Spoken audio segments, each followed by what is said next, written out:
ሰላም ሰላም የዩቱብ ተመልካቾቼ እንዴት ናችሁ? ሰላማችሁ ብዝዝት ይበልልኝ። ዛሬ ፖስት ያረኩትን ምንም ሰብስክራይብ የለኝም ዩቱቤ ላይ የጫንኩትን ቪዲዮ ማለት ነው። እና ሰብስክራይብ ገብታችሁ ሰብስክራይብ እንድታረጉኝ በዋትስአፕ፣ በቴሌግራም፣ በሜሴንጀር በሁሉም ባገኛችሁትን ሰብስክራይብ እንድታረጉኝ በአክብሮት እጠይቃለሁ። ወዳችሁና ፈቅዳችሁ ስለምትከታተሉኝ ስለምታበረታቱ ለምትሰጡኝ ኮሜንት ከልቤ ከልቤ ከልቤ አመሰግናለሁ ውዶቼ።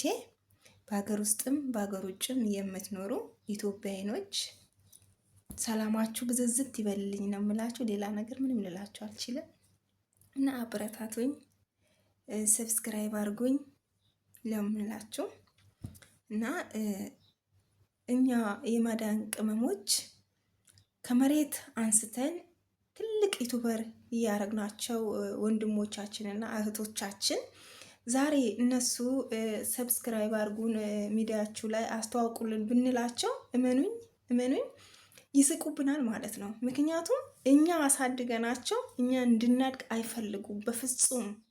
በፍጹም ማለት ነው። እኛ እንድናድግ አይፈልጉም። ምንድነው እነሱ የሚፈልጉትን የእነሱ ብቻ ተከታትለን እንድንኖር። እኛ ደግሞ እኛ ራሳችን ዩቱበር ከሆንን ማን ይከታተላቸዋል? ታውቃላችሁ፣ ከየትም ስደት ላይ ያለን እህቶች ወንድሞችን ዩቱበር የምናሳድገው እኛ ነን፣ የምንከታተለው እኛ ነን። ስራችን እኮ ትተን በቃ ምን ለቀቁልን ብለን የምንከታተላቸው እኛ ነን። እኛ ዩቱበር ከሆንን እነሱ እንጀራችሁ ይቀራል፣ ሰብስክራይባችሁ ይቀንሳል። ስለዛ ነው እኛ ማበረታታት የሚያቀታቸው። ስለዛ ነው እኛ እንድናድግ የማይፈልጉትን ውዶቼ። እኛ ደግሞ እጅ ለእጅ ተያይዘን ማደግ እንችላለን።